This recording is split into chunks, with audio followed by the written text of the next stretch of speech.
Assalamualaikum warahmatullahi wabarakatuh. Saya Muhammad Farandi, Prodi Pendidikan Kepelatihan Olahraga. Saya ingin menjelaskan beberapa materi. Yang pertama, pengertian karbohidrat. Kata karbohidrat atau yang sering disebut dengan hidrat orang yaitu suatu zat penghasil suatu kalori dengan angka kalori. Karbohidrat yaitu suatu zat makanan yang mengandung sebuah unsur C, karbon, H, hidrogen, dan O, oksigen. Yang kedua, ciri kimiawi karbohidrat. Dalam ciri kimiawi karbohidrat, semua jenis karbohidrat terdiri atas unsur-unsur karbon, C, hidrogen, dan oksigen. Perbandingan antara hidrogen dan oksigen pada umumnya adalah 2:1, seperti halnya dalam air. Oleh karena itu diberi nama karbohidrat. Dalam bentuk sederhana, formula umum karbohidrat adalah CnH2nOnC.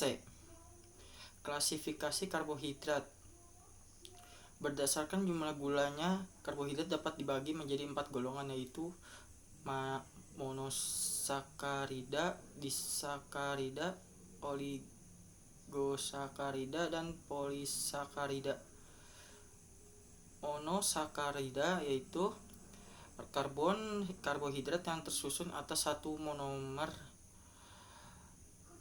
Monosakarida mudah larut dalam air, memiliki rasa manis, dan merupakan gula yang umum ditemukan pada buah dan madu. Jenis-jenis monosakarida yang penting adalah glukosa, fruktosa, dan galaktosa. 2. Disakarida merupakan karbohidrat yang tersusun atas 2 monomer. Disakarida mudah larut dalam air, berasa manis, dan merupakan gula yang paling banyak diproduksi dalam industri. 3. Oligosakarida adalah karbohidrat yang tersusun atas sedikit molekul gula,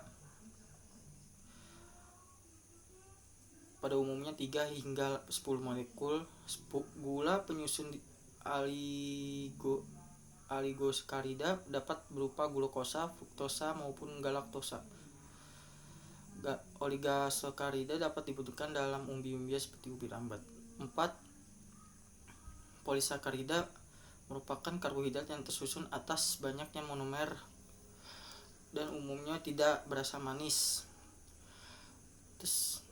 Berikutnya fungsi karbohidrat, yaitu yang pertama untuk sumber energi utama tubuh, yang kedua cadangan energi dalam otot dan hati, yang ketiga untuk memperlancar pencernaan, 4 sebagai pemanis alami. 5. Tahap metabolisme karbohidrat. Yang pertama, pencernaan karbohidrat. Di dalam cairan sekresi lambung tidak ada enzim yang memecah karbohidrat.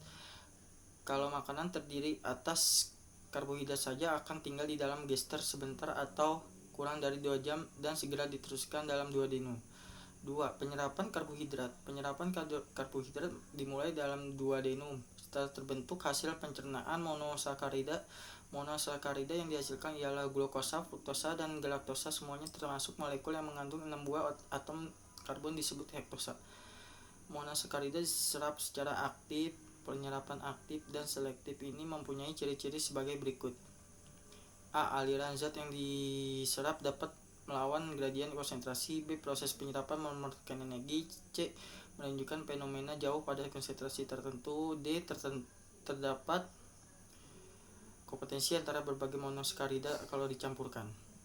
Yang ketiga, transport dan penimbun karbohidrat. Monosakarida yang telah diserap ke dalam sel epitel usus diteruskan ke dalam cairan limfatik, kemudian masuk ke dalam kapiler darah dan dialirkan lebih lanjut melalui vena portae ke dalam hati. Di dalam sel hati, semua monosakarida mengalami transformasi menjadi glukosa. Yang keempat, utilisasi karbohidrat.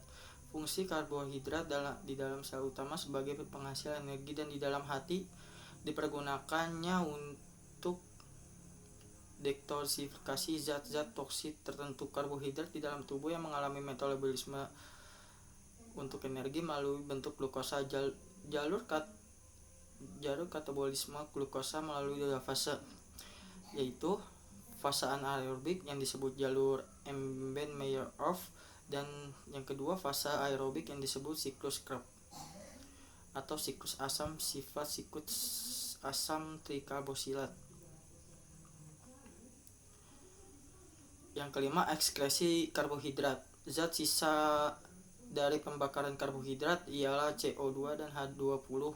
Sebagian dari CO2 diubah gugusan asam karbonat yang larut dalam cairan tubuh, sedangkan sebagian lagi tetap berbentuk gas CO2 yang kemudian diikat oleh hemoglobin di dalam sel darah merah untuk dibawa paru-paru. Di dalam paru-paru, gas CO2 dilepaskan oleh hemoglobin untuk dilepaskan ke dalam udara di dalam vesikel paru-paru untuk kemudian dikeluarkan bersama udara pernafasan.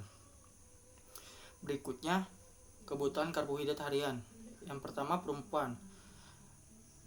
Untuk anak-anak 155 sampai 254 gram per hari. Untuk remaja usia 13 sampai 18 tahun itu 292 gram per hari. Untuk usia 19 sampai 29 itu 309 gram per hari. Usia 30 sampai 49 323 gram per hari. Usia 50 sampai 64 285 gram per hari. Usia 65 sampai 80 252 gram per hari. Usia di atas 80 tahun 232 gram per hari. Untuk laki-laki anak-anak yaitu 155 sampai 254 gram per hari. Untuk remaja usia 13 sampai 15 340 gram per hari. Usia 16-18 368 gram per hari. Usia 19 sampai 29 375 gram per hari. Usia 19 sampai 29 375 gram per hari. Usia 30 sampai 49 394 gram per hari. Usia 50 sampai 64 349 gram per hari. Usia 50 sampai 64 349 gram per hari. Usia 65 sampai 80 ke atas 309 gram per hari. Di atas 80 248 gram per hari. Berikutnya sumber-sumber karbohidrat. Yang pertama ada gandum, yang kedua kentang, yang ketiga ubi, yang keempat singkong, yang kelima jagung, yang keenam pisang, yang ketujuh sayuran, yang kedelapan kacang-kacangan. Akibat kekurangan dan kelebihan karbohidrat. Yang kekurangan karbohidrat menyebabkan berat badan turun, rentan terhadap flu, mudah terkena penyakit jantung dan diabetes. Sedangkan kelebihan karbohidrat akibatnya yaitu sulit menurunkan berat badan, kadar kolesterol semakin meningkat, dan sering merasa lapar. Sekian dari saya, kurang lebihnya mohon maaf. Assalamualaikum warahmatullahi wabarakatuh.